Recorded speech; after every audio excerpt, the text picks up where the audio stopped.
ഈശംശയ്ക്ക് സ്വീകരിക്കട്ടെ. ഇന്ന് ഞാൻ നിങ്ങളുടെ മുന്നിലേക്ക് ആയിരിക്കുന്നത് ശരിക്കും പറഞ്ഞാൽ നല്ല രീതിയിൽ വേദന ഉള്ളിൽ തട്ടിക്കൊണ്ട് തന്നെയാണ് ഞാൻ അതിന് മുന്നിലായിരിക്കുന്നത്. നമ്മളിപ്പോൾ ഈ കാലഘട്ടത്തിൽ ഒരുപാട് ചർച്ചകളൊക്കെ നടന്നുകൊണ്ടിരിക്കുന്നുണ്ട്. പക്ഷെ ദൈവവചനത്തെ ഇത്രമാത്രം ദുരുപയോഗിക്കുന്ന തരത്തില്, അത് പൊളിറ്റിക്സിന്റെ പേരില് ദൈവവചനത്തെ ദുരുപയോഗപ്പെടുത്തുന്ന തരത്തിൽ ഇന്ന് സമൂഹം വളർന്നിരിക്കുക. അത് നസ്രാണി ചെയ്താലും മുസ്ലിം ചെയ്താലും ഹിന്ദു ചെയ്താലും മറ്റേത് മതസ്ഥര് ചെയ്താലും ശരി, അത് വളരെ ദയനീയമാണ്. ഞാൻ ഈ കഴിഞ്ഞ ദിവസങ്ങള് നമ്മുടെ സുഹൃത്ത് എനിക്ക് വാട്സപ്പിലൂടെ ഒരു പ്രാർത്ഥന അയച്ചു തന്നു. എങ്ങനെ? വാട്സപ്പിലൂടെ ഒരു പ്രാർത്ഥന എനിക്ക് അയച്ചു തന്നു.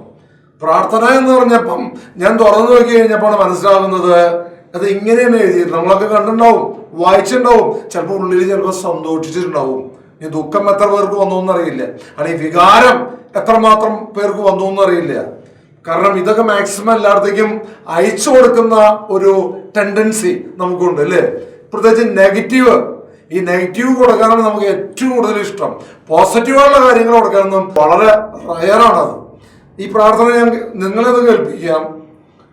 സ്വർഗസ്നായ എന്നുള്ള പ്രാർത്ഥന മത്തായിയുടെ സുവിശേഷത്തിലെ വളരെ വ്യക്തമായും ശിഷ്യന്മാർ ചോദിച്ചു, ഞങ്ങൾ എങ്ങനെയാണ് പ്രാർത്ഥിക്കേണ്ടതെന്ന് ചോദിച്ചപ്പോൾ യേശുക്രിസ്തു നേരിട്ട് അവർക്ക് പറഞ്ഞു കൊടുത്ത പ്രാർത്ഥനയാണ് സ്വർഗസ്ഥനായ എന്നുള്ള പ്രാർത്ഥന. ആ പ്രാർത്ഥനയാണ് ഇന്ന് ആരാന്നറിയില്ല, എന്നാലും ഞങ്ങൾ അതിന്റെ പിന്നില് ഞങ്ങൾ ഇറങ്ങി തിരിച്ചിട്ടുണ്ട്. ഇത് ആരാന്ന് അറിയാൻ വേണ്ടി സൈബർ സെല്ലിലേക്ക് ഒരു അന്വേഷണം ഞങ്ങൾ ഒരുക്കിയിട്ടുണ്ട്. ആ കിട്ടിക്കഴിഞ്ഞാൽ അത് വ്യക്തമായി നിങ്ങളുടെ മുന്നിലേക്ക് കൊണ്ടുവരും ചെയ്യാൻ വ്യക്തി ആരാണ്. ഇതിൽ എഴുതിയിട്ടുള്ളത് ഇങ്ങനെയാണ്: ഡൽഗിസ്തനായ, അത് സ്വർഗസ്ഥനായ എന്ന് പറയുന്നത് ഡൽഗിസ്തനായ ഞങ്ങളുടെ മോദിജിയെ.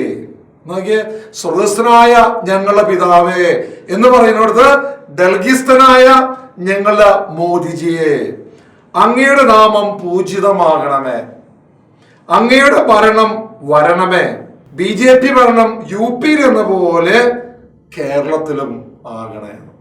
എന്തൊരു കഷ്ടാ നോക്കിയേ. ലോകം മുഴുവൻ ഇത്രമാത്രം ബഹുമാനത്തോടുകൂടെ ആദരവോടുകൂടെ നോക്കിക്കാണുന്ന വിശുദ്ധ ഗ്രന്ഥത്തിലെ തിരുവചനങ്ങള് ഇങ്ങനെ ദുർവ്യാഖ്യാനം ചെയ്ത് ഒന്ന് ഒരു മതത്തെ കുത്തിമുറിവേൽപ്പിക്കുന്നു, അല്ലെങ്കിൽ അത് വിശ്വസിക്കുന്ന ജനത്തെ കുത്തിമുറിവേൽപ്പിക്കുന്നു.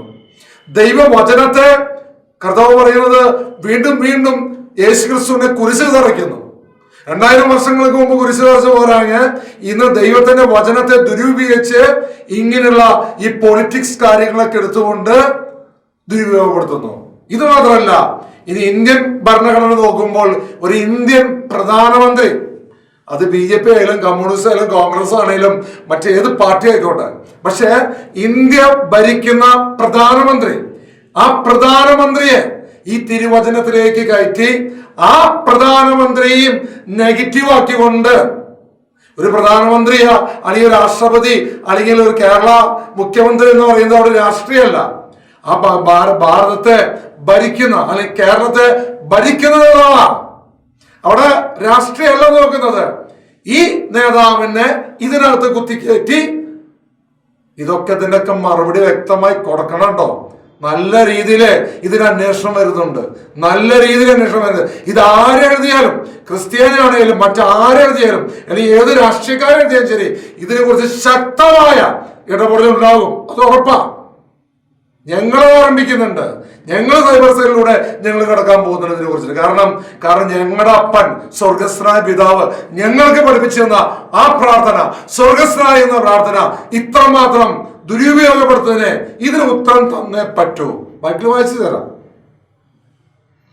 അന്നു വേണ്ടുന്ന വാഗ്ദാനങ്ങൾ എന്നും ഞങ്ങൾക്ക് തരണമേ, ഞങ്ങൾ നേരിടുന്ന അക്രമങ്ങൾ ഞങ്ങൾ ക്ഷമിക്കുന്നത് പോലെ. നോക്കിയേ, ഞങ്ങളുടെ കടക്കാരോട് ഞങ്ങൾ ക്ഷമിക്കുന്നത് പോലെ അത് മാറ്റിയിട്ടിരിക്കുകയാണ്. അന്നു വേണ്ടുന്ന വാഗ്ദാനങ്ങൾ എന്നും ഞങ്ങൾക്ക് നൽകണമേ, ഞങ്ങൾ നേരിടുന്ന അക്രമങ്ങൾ ഞങ്ങൾ ക്ഷമിക്കുന്നത് പോലെ ഞങ്ങളുടെ ഇടപാടുകൾ അങ്ങ് ക്ഷമിക്കണമേ, ഞങ്ങളെ റെയ്ഡിൽ നിന്നും ഉൾപ്പെടുത്തരുതേ, ജയിൽ ശിക്ഷയിൽ നിന്നും ഞങ്ങളെ കാത്തു രക്ഷിക്കണമേ എന്നാൽ കേന്ദ്രവും EDയും CBIയും അങ്ങയുടേതാകുന്നു. ആമേൻ. എത്ര വേദനമായി വാക്കെന്ന് വലിച്ചു.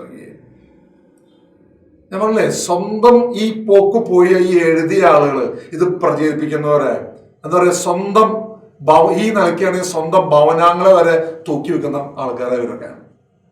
എന്നാ അപാര തൊലിക്കട്ടി ഇവർക്ക്, സാധാരണ തന്നെയല്ല, അപാര തൊലിക്കട്ടി. ഇനി മറ്റു മതസ്ഥരായിക്കോട്ടെ, ഇന്ത്യൻ മഹാരാജ്യത്ത് ഇങ്ങനൊരു സ്വാതന്ത്ര്യം ആർക്കും കൊടുത്തിട്ടില്ല. മറ്റു മതങ്ങളെ ഇല്ലേ, നമ്മൾ നോക്കിയ ചില മതത്തിന്റെ ചില പേരുകൾ ഉപയോഗിക്കുന്നതിന് എന്തൊക്കെ സംഭവിക്കുന്നു മനസ്സിലാക്കിയെടുക്കണം. ചിലപ്പോൾ കൈ വെട്ടും കാല് വെട്ടും, ചിലപ്പം ആ കുടുംബത്തെ തന്നെ ഇല്ലാതാക്കി മാറ്റും. ഇത് വിശുദ്ധ ഗ്രന്ഥത്തിലെ, വിശുദ്ധ ബൈബിളിലെ, പുതിയ നിയമത്തിലെ യേശുക്രിസ്തു നേരിട്ട് ഇങ്ങനെ പ്രാർത്ഥിക്കണം. സ്വർഗ്ഗസ്ഥനായ ഞങ്ങളുടെ പിതാവേ, ഞങ്ങൾ ആ പ്രാർത്ഥന നല്ല രീതിയിൽ നമ്മൾ ഓരോ ക്രിസ്ത്യാനികളും ഏറ്റുചൊല്ലി പ്രാർത്ഥിക്കുന്ന, അത് വിശുദ്ധ കുർബാനയിലും വ്യക്തിപരമായ ജീവിതത്തിലും ഒക്കെ പ്രാർത്ഥിച്ചുകൊണ്ടിരിക്കുന്ന ഈ പ്രാർത്ഥനയെ ഇത്രമാത്രം താറടിച്ച്, ഓ പൊന്നും മോനെ മോളെ, നീ ആരായിക്കോട്ടെ കുഴപ്പമൊന്നുമില്ല, നിനക്കൊക്കെ എവിടെന്നാ ഈ ഒരു സ്പിരിറ്റ് നിനക്ക് എവിടെന്നാ കിട്ടുന്നത്? എന്നാലും പരിശുദ്ധാത്മാവ് ദൈവം നിനക്കെന്തായാലും ഈ സ്പിരിറ്റ് തരില്ല. ഇല്ലെങ്കിൽ ഒരു പോസിറ്റീവ് സ്പിരിറ്റ്, നീ ഏത് മതസ്ഥരായിക്കോട്ടെ, ഒരു പോസിറ്റീവ് സ്പിരിറ്റ് വയ്ക്കല് ഒരിക്കലും ഇങ്ങനെ എഴുതില്ല. കാരണം വചനത്തെ ഇത്രമാത്രം, ഇത് മാത്രമല്ല ഇന്ത്യൻ ഭരണാധികാരിയെ ഇത്രമാത്രം താറടിച്ചിരിക്കുന്ന അവസ്ഥ. തീർച്ചയായും ഇതിന് വില കൊടുക്കേണ്ടി വരും കേട്ടോ, തീർച്ചയായും. ഇത് BJP ആണെങ്കിലും കോൺഗ്രസ് ആണെങ്കിലും കമ്മ്യൂണിസ്റ്റ്, ഇത് പാർട്ടിയല്ല പറയുന്നത്. തീർച്ചയായും ഇതിന് ഉത്തരം നൽകണം. ഇതിന് പിന്നാലെ ശക്തമായ തീരുമാനങ്ങൾ എടുക്കാൻ ഇറങ്ങിയിട്ടുണ്ട്. സുപ്രീം കോടതിയോട് പോയാലും ശരി, ഇതിനെതിരെ ശക്തമായ ഇടപെടൽ ഉണ്ടാകും. ഇതിന് വ്യക്തമായ ഒരു മാപ്പ് നിങ്ങൾ ചെയ്തിട്ടില്ലെങ്കിൽ, അത് പാർട്ടി നേട്ടത്തിനായാലും ശരി, സഭയുടെ നേട്ടത്തിനായാലും ശരി, മറ്റെന്ത് നേട്ടത്തിനായാലും ഇങ്ങനെ തിരുവചനത്തെ അല്ലെങ്കിൽ ഇന്ത്യ ഭരണാധികാരെ ദുരുപയോഗിച്ചുകൊണ്ടുള്ള ഈ എഴുത്തിന് മറുപടി കൊടുത്തേ പറ്റൂ. ഇത് ഇവിടെ മാത്രമല്ല മറുപടി കൊടുക്കേണ്ടത് കേട്ടോ. ഞാനിങ്ങനെ ഭൗതിക തലത്തില് ഇങ്ങനെ പറഞ്ഞെങ്കിലും ആത്മീയ തലത്തിലും മറുപടി കൊടുത്തേ പറ്റൂ. ദൈവമക്കളെ, വീണ്ടും കാണാട്ടോ.